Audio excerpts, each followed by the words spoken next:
Hello, welcome. Today we will be reading a series of unfortunate events. The Bad Beginning. This will be the first book of this series.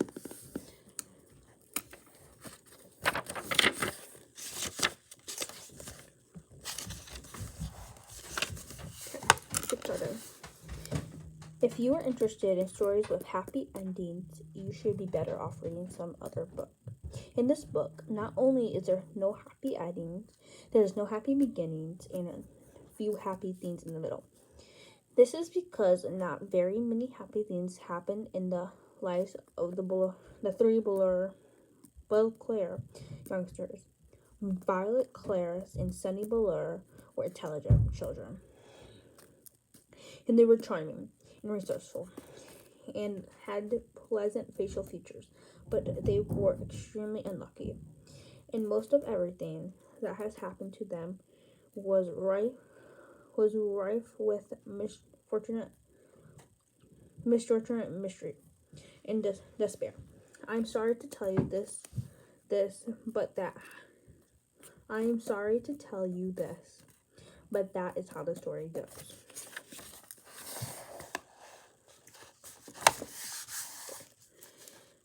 Their misfortune begins one day at Brittany Beach. The three Belair children lived with their parents in an enormous mansion at the heart of the dirty and busy city. And occasionally their parents gave them permission to take Rickly Trolley. The word Rickly, you probably know, here means unsteady or likely to collapse. Collapse. Alone to the seashore, where they would spend the day as sort of a vacation as long as they were home for dinner. This particular morning, it was gray and cloudy, which it didn't bother the Belair youngsters one bit. When it was hot and sunny, Brittany Beach was crowded with tourists, and it was impossible to find a good place to lay one's blanket. On gray and cloudy days, the Belairs had the beach to themselves to do whatever they liked. Violet Belair, the eldest, liked to skip rocks. Like most 14-year-olds, she was right-handed, so the rocks could skip faster across the murky water when Violet used her right hand than when she used her left. As she skipped rocks, she was looking out at the horizon and thinking about an invention she wanted to build. Anyone who knew Violet well could tell she was thinking hard because her long hair was tied up in a ribbon to keep it out of her eyes. Violet had a real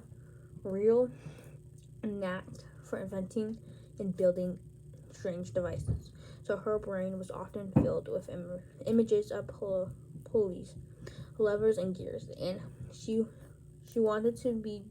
did not want to be distracted by something as trivial as her hair. This morning, she was thinking about how to construct a device that could retrieve a rock after you skipped it into the ocean. Clarice Beauclair, the middle child and the only boy, liked to examine creatures in the tide pools. Clarence was little older than 12 and wore glasses, which made him look intelligent. He was intelligent. The Belair parents had an enormous library in their mansion, a room filled with thousands of books on nearly every subject. Being only 12, Clarence, of course, had not read all of the books in the Belair's library, but he had read a great many of them, and he had retained a lot of information from his readings. He knew how to tell an alligator from a crocodile. He knew who killed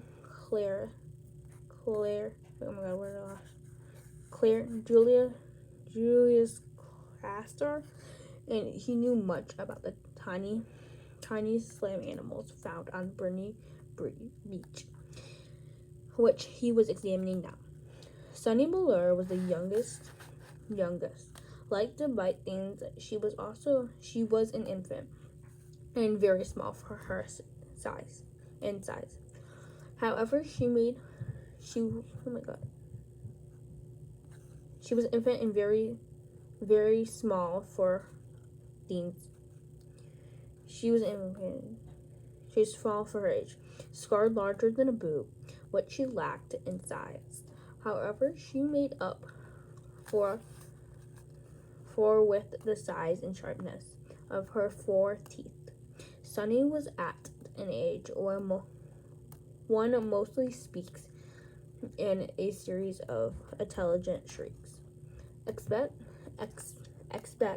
when she used to the few actual words in her vocabulary were like battle, mommy, and bite. Most people had trouble understanding what it was that Sunny was saying. For instance, this morning she was saying "gak" over and over, which probably meant look at the mystery figure emerging from the fog. Sure enough, the distance along the misty shore of Brittany Beach, there could be seen a tall figure stranding towards the Ballure children. Sunny had already been staring and shrieking at the figure for some time when Clarence looked up from the spinning crab he was examining, and he saw it too. He reached over and touched Violet's arm, bringing her to look out of her avenging thoughts. Look at that, Clarence said and pointed towards the figure. It was drawing closer, and the children could see a few details. It was about the size of an adult, except its head was tall rather than square. What do you think it is? Violet asked. I don't know, Clara said, squinting at it, but it seems to be moving right towards us. We're alone on the beach, Violet said, a little nervous. There's no one else it could be moving. There was no one else it could be moving toward. She felt the slender, smooth stone in her left hand, which she had been about to skip as far as she could. She had a sudden thought to throw it at the figure because it seemed frightening. 1 second. It only seems scary, Clara said, as if reading her sister's thoughts, because all of the mist. Yes. This was true. Sorry. As the figure reached them, the children saw with relief that it was not anybody frightening at all, but it was someone they knew, Mr. Poe. Mr. Poe was a friend of Mr. and Mrs. Ballure, whom the children had met many times at the dinner parties. One of the things Violet, Clarence, and Sunny really liked about their parents was that they didn't send their children away when they had a company over, but allowed them to join the adults at the dinner table, and particularly in the conversations, as long as they helped clear the table. The children remembered Mr. Poe. He always had a cold, was constantly excusing himself from the table to fit of the coffee in the next room. Mr. Poe took off the top hat, which had made his head look larger and square in the fog, and stood for a moment, coughing loudly into the handkerchief.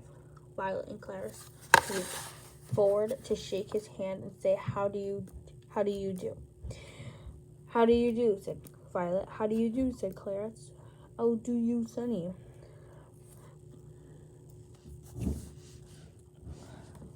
Fine, thank you, said Mr. Poe. But he had looked very sad for a few seconds. Nobody said anything, and The children wondered what Mr. Poe was doing there at Brittany Beach when he should have been at the bank in the city where he worked. He was not dressed for the beach. He was not dressed for the beach. It's a very nice day, Violet said, finally making conversation. Sunny made a noise that sounded like an angry bird, and Clarice picked up her and held her.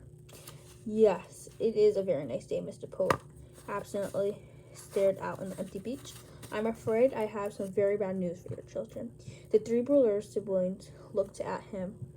Violet, with some embarrassment, felt the stone in her hand, and glad she did not throw it at Mr. Poe. Your parents, Mr. Poe said, have perished in a terrible fire. The children did not say anything. They perished, Mr. Poe said, in the fire that destroyed the entire house. I am very, very sorry to tell you this, my dears. Violet took her eyes off Mr. Poe and stared out in the ocean. Mr. Poe had never called the Bruleur children my dears before. She understood the words he was saying, but thought he must have been joking and playing a terrible joke on her and her brother and sister. Perish, Mr. Poe said, means killed. We know what that word perish means, Kayla said crossly.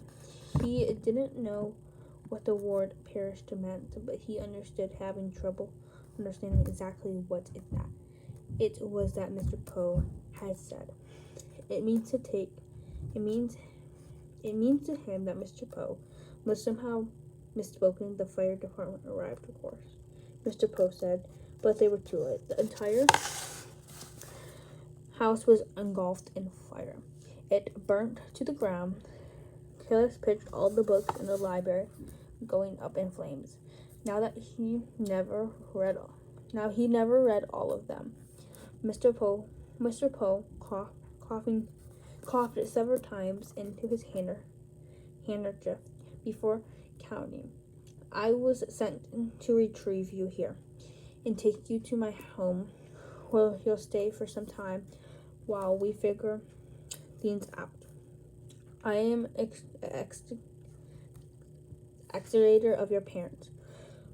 Much fortune in figuring out where your children will go. When Mr. Violet comes of age, the fortune will be yours, but the bank will take charge of it until you're old enough. Although he said he was Exeter,